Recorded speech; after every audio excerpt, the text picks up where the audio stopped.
नागपुर शहर में आशा देवी अपने दो बेटों और बहुओं के साथ रहती थी। उनकी बड़ी बहू का नाम सुमन और छोटी बहू का नाम निधि था। आशा देवी स्वभाव की बहुत ही कंजूस थी, जिस वजह से उनकी दोनों बहुएं उनसे बहुत परेशान रहती थी। उनकी जॉइंट फैमिली थी, जिसमें हर छोटी बड़ी चीज का फैसला आशा देवी ही करती थी। उनकी मर्जी के बिना उस घर में एक पत्ता तक नहीं हिलता था। ऐसे ही एक दिन सुमन अपनी देवरानी से, ओफो, अब आज क्या बनाऊं खाने में? निधि, एक काम कर, सासू माँ से पूछ कर आ डिनर में क्या बनाए। निधि की शादी को अभी कुछ महीने ही हुए थे, जिस वजह से वो अपनी सास से बहुत ज्यादा डरती थी। मैं नहीं दीदी, आप ही पूछ कर आओ माँ जी से, मैं नहीं जाती पूछने। अपनी सास के डर के मारे निधि उनके सामने जाने से बहुत ही हिचकिचाती थी, जिस वजह से सुमन को ही अपनी सास का सामना करना पड़ता था और उनके गुस्से का शिकार होना पड़ता था। देवरानी जी, तुम तो सासू माँ से ऐसे बचती फिरती हो, मानो अकेले तुम ही को उनसे डर लगता हो। खैर छोड़ो, अब मुझे ही जाना पड़ेगा उनसे पूछने।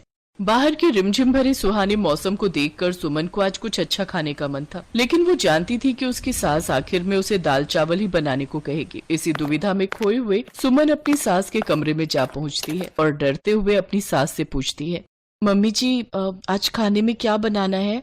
बहू, जो भी तेरा दिल करे तू बना ले। अरे स्टोर रूम अनाज से भरा पड़ा है, मैंने कोई कमी थोड़ी ना छोड़ी है तुम लोगों के लिए। हाँ जानती हूँ, सारा स्टोर रूम तो राशन के चावल और दालों से ही भरा पड़ा है, उसके अलावा है भी क्या इस घर में?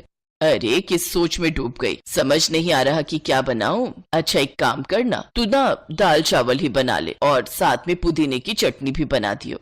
लेकिन माँ जी, कल रात को भी दाल ही बनी थी और यहाँ तक कि आज दिन में भी हमने दाल चावल ही खाए हैं।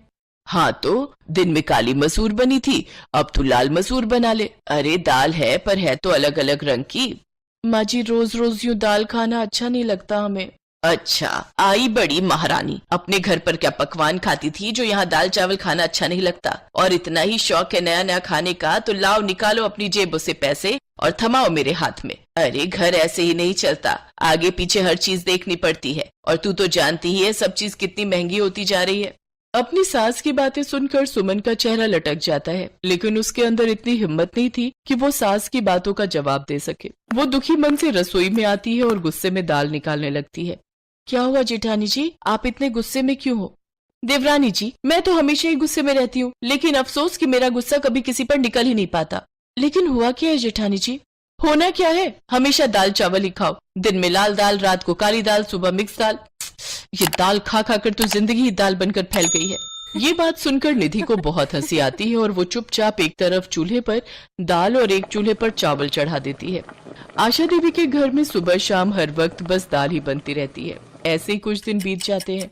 बहुओं के साथ साथ अब आशा देवी के दोनों बेटे भी रोज ऑफिस में दाल ले जाकर बोर हो चुके थे। एक रोज जब वो रात में फिर खाने में दाल देखते हैं तो बड़ा बेटा आलोक अपनी पत्नी से कहता है, अरे यार, फिर वही दाल चावल। ये दाल खा खा कर ना मैं तो पक गया हूँ। यार घर में कुछ और सब्जी नहीं है क्या, जो हर वक्त बस दाल चावल ही खाने को मिलता है? सच में निधि, ऑफिस में रोज दाल लेकर जाता हूँ ना, तो अब तो मेरे दोस्त भी मुझे चिढ़ाने लगे और इसलिए उन्होंने मेरा नाम नितिन दाल वाला रख दिया है। आप हम पर क्यों चिल्ला रहे हैं जी? हम तो वही बनाते हैं जो माँ जी हमसे कहती हैं। अरे अरे, क्यों भड़क रहा है?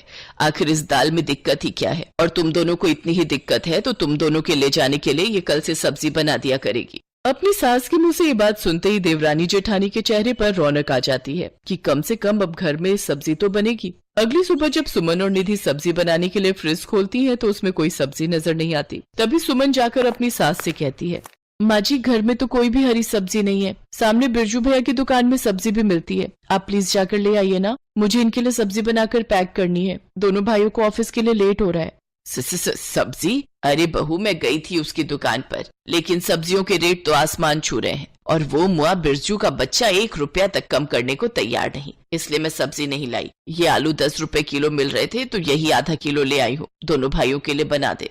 लेकिन माँ जी, ये तो बहुत कम है, ये हम सबको पूरा नहीं होंगे। तो मैंने कब कहा सबके लिए बनाने को? बोला तो था दोनों भाइयों के लिए पैक कर दे और बाकी मैं और तुम दोनों तो चावल दाल ही खा लेंगे। अरे सरकार से जो मुफ्त दाल चावल मिलते हैं उसको ही खाया करो, पता है ऐसा करके हमें कितनी बचत कर सकते हैं। अपनी सास के मुंह से ये बात सुनकर सुमन और निधि के सारे अरमानों पर पानी फिर जाता है। दोनों भाइयों के लिए लंच पैक करके वो दोनों फिर से अपनी सास के साथ दाल ही खाती हैं। कुछ दिन तक ये सिलसिला चलता रहा। अब आलोक और नितिन के टिफिन में या तो दाल होती या आलू की सब्जी। एक रोज नितिन अपनी माँ से, माँ, क्या है ये सब? दाल और आलू खाकर हम पक चुके हैं, अरे जब हम अपनी सैलरी आपको दे देते हैं तो आप सब्जियां क्यों नहीं लाती? बड़े नखरे चढ़ गए हैं दोनों भाइयों के। जब हमें मुफ्त में दाल चावल मिल रहा है तो हम क्यों सब्जियों पर पैसे खर्च करें? अरे बचत करना सीखो, बचत, नहीं तो एक दिन सब भूखे मरोगे। और जब तक मैं जिंदा हूँ इस घर में यही बनेगा, खाना है तो खाओ, नहीं तो भूखे रहो। आशा देवी अपने आगे किसी की नहीं सुनती और इसका असर ये हुआ कि दोनों भाई चोरी छुपे बाहर का खाना खाने लगे। रोज बाहर का खाना खा खा कर उनका पेट खराब हो गया। एक रात दोनों पेट पकड़कर जोर जोर से चिल्लाने लगे। सुमन, मेरे पेट में बहुत दर्द हो रहा है। निधि, जल्दी से डॉक्टर को फोन करके बुलाओ। तभी सुमन भी चक्कर खाकर बेहोश हो गई। हे राम, ये आखिर क्या हो रहा है? सुमन बहू उठो, इससे क्या हो गया? माँ जी, मैं अभी डॉक्टर को बुलाती हूँ। रुको, डॉक्टर को बुलाने की जरूरत नहीं है, मैं अभी तुम तीनों की नजर उतार देती हूँ।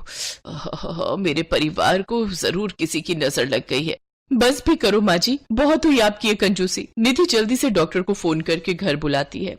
देखिए, आपके दोनों बेटों ने पिछले कुछ दिनों से लगातार बाहर का खाना खाया है, जिस वजह से इनका पेट खराब हो गया है। इन्हें इंजेक्शन लगा दिया है, थोड़ी देर में आराम आ जाएगा। और आपकी बहू लगता है ये सब्जियां नहीं खाती, जिसके कारण इनके शरीर में जरूरी पोषक तत्वों की कमी हो गई है। मैंने इनको मल्टीविटामिन का इंजेक्शन दे दिया है, कुछ ही देर में होश आ जाएगा। लेकिन अगर ये ऐसे ही हरी सब्जियां खाने से बचती रही तो इन्हें जल्दी हॉस्पिटल में एडमिट करना पड़ेगा। पता नहीं आप लोग समझते क्यों नहीं, खाने में सब्जियों की जरूरत हमें उतनी ही है जितनी जीने के लिए सांस की।